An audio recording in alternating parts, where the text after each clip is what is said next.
ಗುರುವಿಗೆ ಶರಣು, ಸದ್ಗುರುವಿಗೆ ಶರಣು.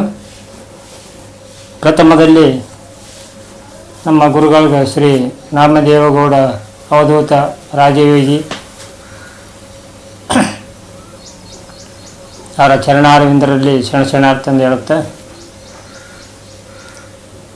ವಿಶೇಷವಾಗಿ ಯೂಟ್ಯೂಬ್ನಲ್ಲಿ ಭಾಗವಹಿಸ್ತಕ್ಕಂಥ ಎಲ್ಲ ಆತ್ಮಗಳಿಗೆ ಶರಣಾರ್ಥಿ ಅಂತ ತಿಳಿಸುತ್ತಾ, ಇವತ್ತಿನ ವಿಷಯ ನಮ್ಮ ಉದ್ಬಾಳದಿಂದ ಬಂದಿರತಕ್ಕಂಥ ಶಶಿಧರ ಸ್ವಾಮಿಗಳು ಹಾಗೂ ಸಾಹಿತಿಗಳನ್ನು ಹೌದು, ಆಧ್ಯಾತ್ಮಿಕ ಚಿಂತಕರು, ದೇವಿ ಆರಾಧಕರು, ನಿಮ್ಮೆಲ್ಲರಿಗೆ ತಮ್ಮ ಅನುಭವವನ್ನು ನೀಡಲು ಬಂದಿದ್ದಾರೆ. ಅವರಿಗೆ ತಮ್ಮ ಪರವಾಗಿ ಶರಣಾರ್ಥಿಯನ್ನು ತಿಳಿಸುತ್ತಾ, ಇವತ್ತಿನ ಕಾರ್ಯಕ್ರಮ ಅವರು ಕೊಡ್ತಾ ಇದ್ದಾರೆ. ನೀವು ಅವರ ವಿಶೇಷವಾಗಿ ಅವರಲ್ಲಿ ಕೇಳೋಣ. ಓಂ ಶ್ರೀ ಗುರು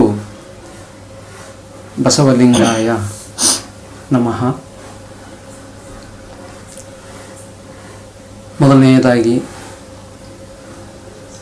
ಈ ಯೂಟ್ಯೂಬ್ ಚಾನಲ್ನ ರೂವಾರಿಗಳಾಗಿರ್ತಕ್ಕಂಥ ಶರಣ ಶ್ರೀ ವಚನಕಾರರಾದ ಹಿರಿಯ ಅನುಭಾವಿಗಳು, ತತ್ವಚಿಂತಕರು, ಪುರಾಣಿಕರು ಆಗಿರ್ತಕ್ಕಂಥ ಶ್ರೀ ನಾಗಪ್ಪಣ್ಣ ಹೂವಿನಬಾವಿ ಇವರಿಗೆ ಶರಣಾರ್ಥಿಗಳನ್ನು ಸಲ್ಲಿಸುತ್ತಾ, ಈ ದಿನ ಈ ಯೂಟ್ಯೂಬ್ ಚಾನಲ್ನ ವೀಕ್ಷಕರಾಗಿರ್ತಕ್ಕಂಥ ತಮಗೂ ಶರಣಾರ್ಥಿಗಳು.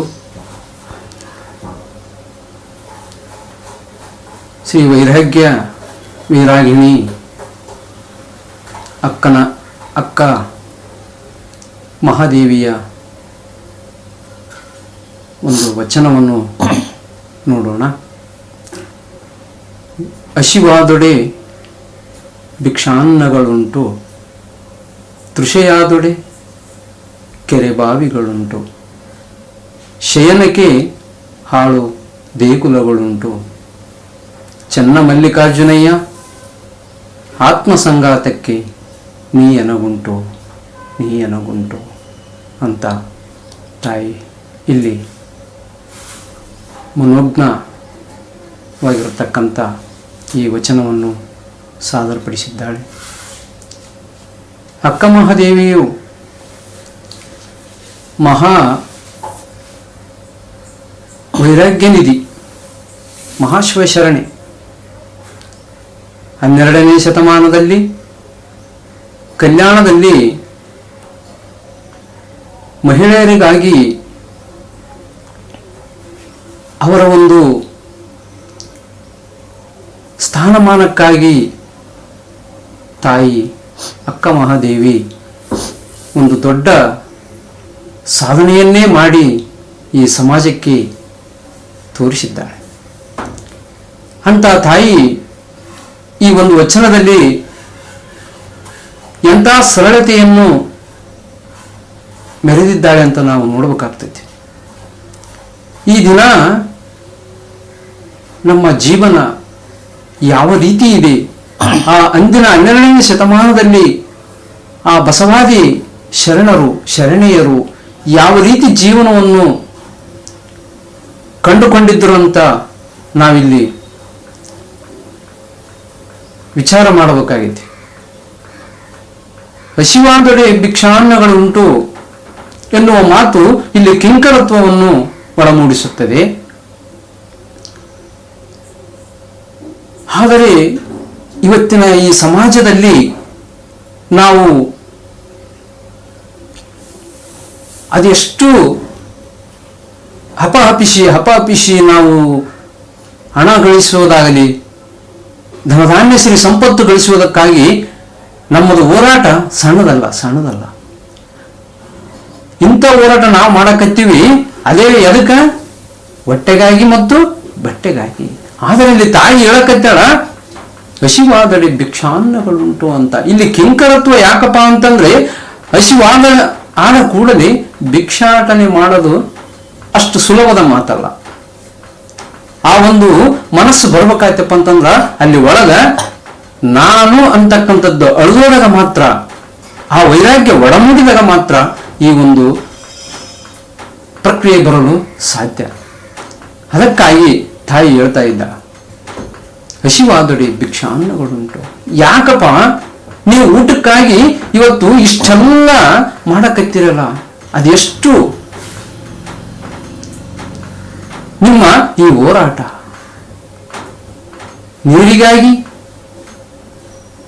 ಇಡೀ ಅನ್ನಕ್ಕಾಗಿ ನಾವು ಏನು ಮಾಡಕತ್ತೀವಿ? ಸ್ವಲ್ಪ ನಮ್ಮ ಬದುಕಿನಲ್ಲಿ ನಾವು ಅರಿವನ್ನು ಅಳವಡಿಸಿಕೊಂಡಾಗ ಮಾತ್ರ ಆ ತಾಯಿಯ ವಚನ ನಮಗೆ ಅರ್ಥ ಆಗ್ತೈತಿ.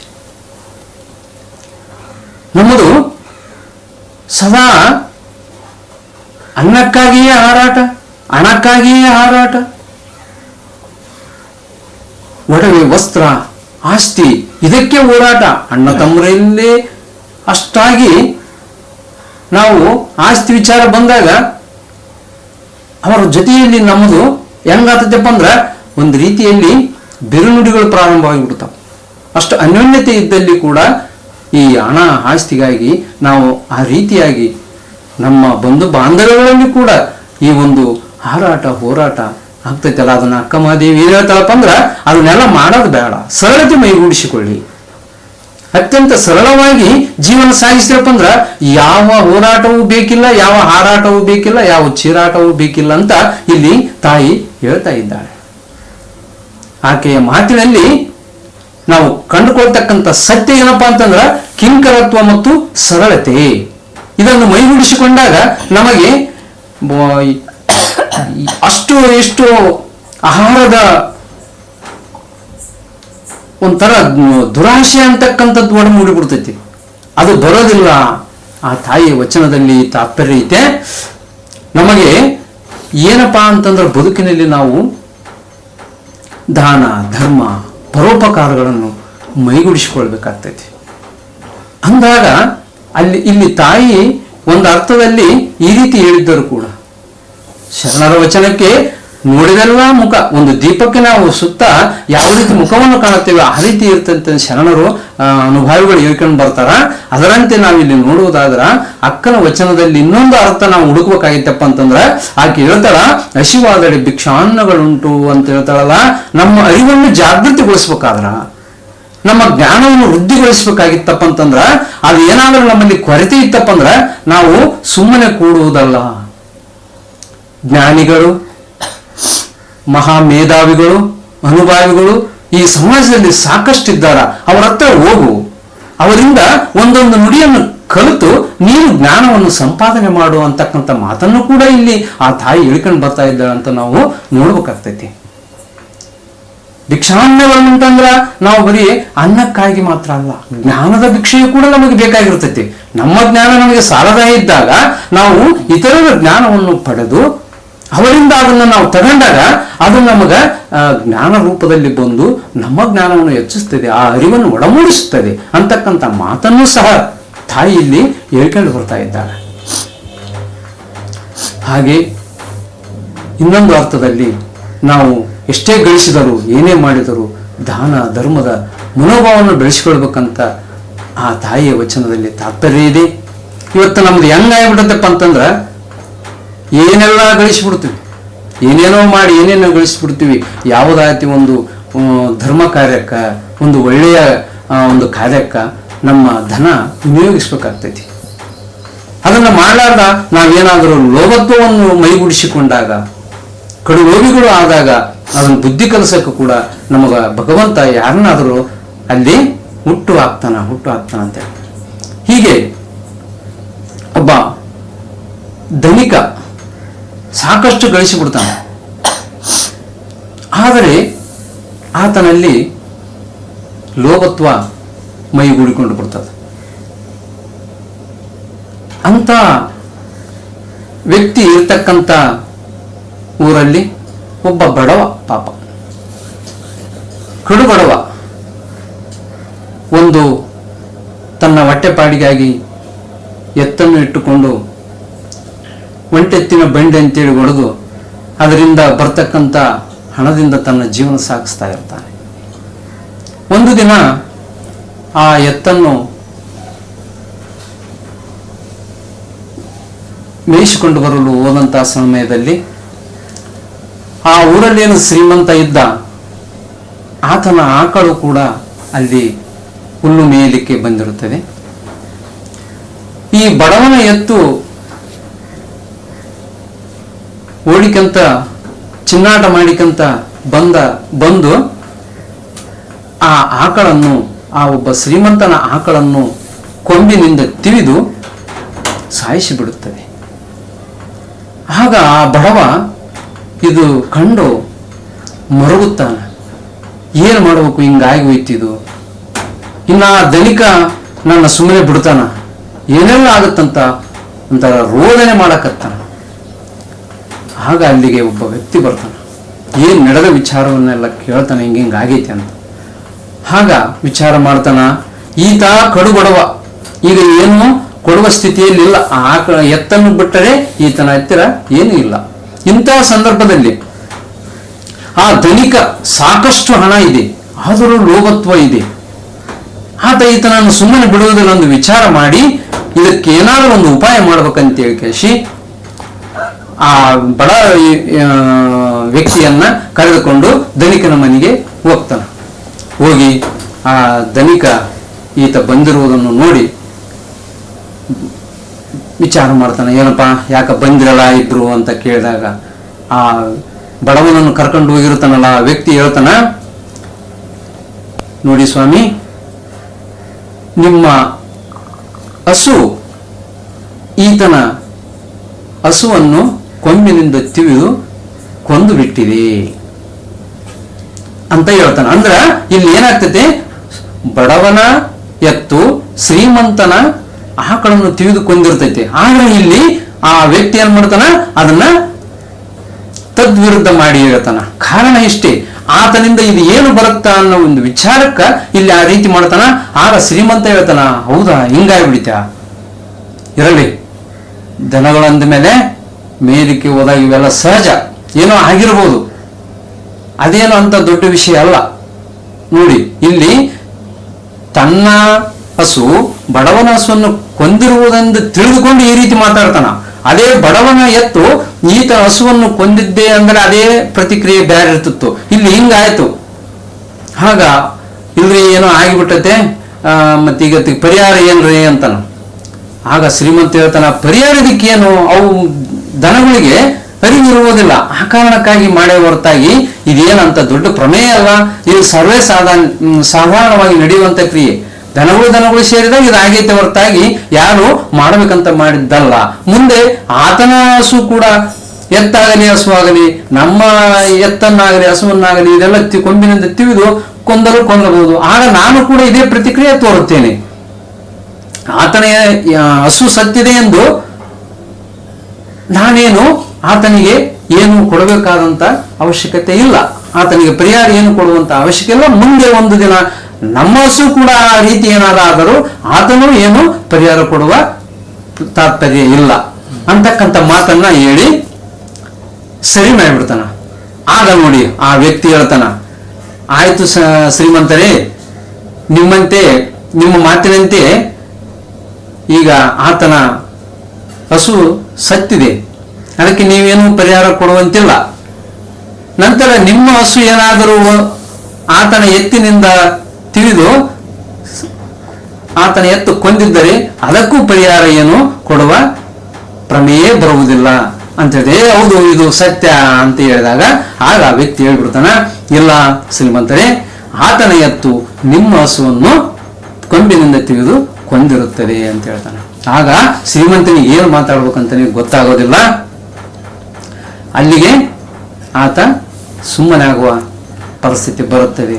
ಆಗ ಇದು ಕಾರಣ ಹೇಳಿದ್ದಿಷ್ಟೇ, ನಾವು ಬಟ್ಟೆಗಾಗಿ ಮಾಡುವುದು ಬಿಟ್ಟು ಸಾಕಷ್ಟು ಅದಕ್ಕೆ ಒಂದು ಮಿತಿ ಇಲ್ಲದೆ ಗಳಿಸಿ ಇಟ್ಟು ಯಾವ ದಾನ ಧರ್ಮ ಪರೋಪಕಾರ ಮಾಡದೆ ಲೋಭತ್ವ ನಮ್ಮಲ್ಲೇನಾದರೂ ಮೈಗೂಡಿಸಿಕೊಂಡಿದ್ದರೆ ಅದಕ್ಕೆ ಬುದ್ಧಿ ಕಲಿಸಲು ಯಾರಾದರೂ ಇಂಥ ಒಬ್ಬ ವ್ಯಕ್ತಿಗಳು ನಮ್ಮ ಬದುಕಿನಲ್ಲಿ ಬರುತ್ತಾರೆ, ಇದು ಖಂಡಿತ ಅಂತ ಹೇಳ್ತಾ ಈ ದಿನದ ಈ ಒಂದು ವಿಚಾರವನ್ನು ತಿಳಿಸಿದ್ದೇವೆ. ಇದರಲ್ಲಿ ಏನಾದರೂ ಲೋಪದೋಷ ಕಂಡು ಬಂದಲ್ಲಿ ಕ್ಷಮಾಶೀಲರಾದ ತಾವು ಕ್ಷಮಾ ಮಾಡಬೇಕೆಂದು ಕೇಳಿಕೊಳ್ಳುತ್ತಾ ಈಗ ಮುಂದಿನ ವಿಷಯವನ್ನು ನಮ್ಮ ಶ್ರೀ ನಾಗಪ್ಪ ಶರಣರು ಮುಂದುವರಿಸ್ತಾ ಇದ್ದಾರೆ. ಅವರಿಗೆ ಶರಣಾರ್ಥಿಗಳು.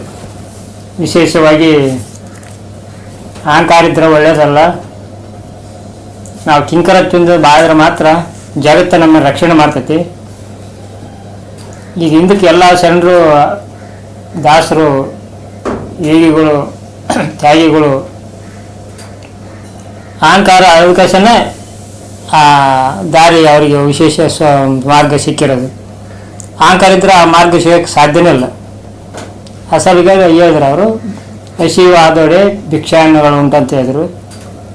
ಹಿಂಗೆ ಯಾಕೆ ಹೇಳಿದ ತಾಯಿ ಅಂತಂದ್ರೆ, ಅಕಸ್ಮಾತ್ ನನಗೆ ಅಹಂಕಾರ ಬಂದ್ರಪ್ಪ ಅಂದ್ರೆ ನಾನು ಭಿಕ್ಷೆ ಬೇಡೋಕ್ಕಿಂತ ನನಗೆ ಗರ್ವ ಬಂದ ನನ್ನ ಪಾಪಕ್ಕೆ ಗುರಿ ಆತ, ನಾನು ಬೇಡ ಅಂತ ಹಂಗೆ ಬೇಡ್ಕೊಂಡ್ಲು ಅಂದ್ರೆ ಅಕ್ಕಮದೇವಿ ಬರ್ಬೇಕಾದ್ರೆ ಕಾರಣ ಏನು, ಅಕ್ಕಮದೇವಿ ಯಾಕೆ ಜನನಾಯ್ತು ಅಂತ ಹಿಂದೆ ಇತಿಹಾಸದಾಗ ಬಲ್ಲವರು ಹೇಳ್ತಾರೆ.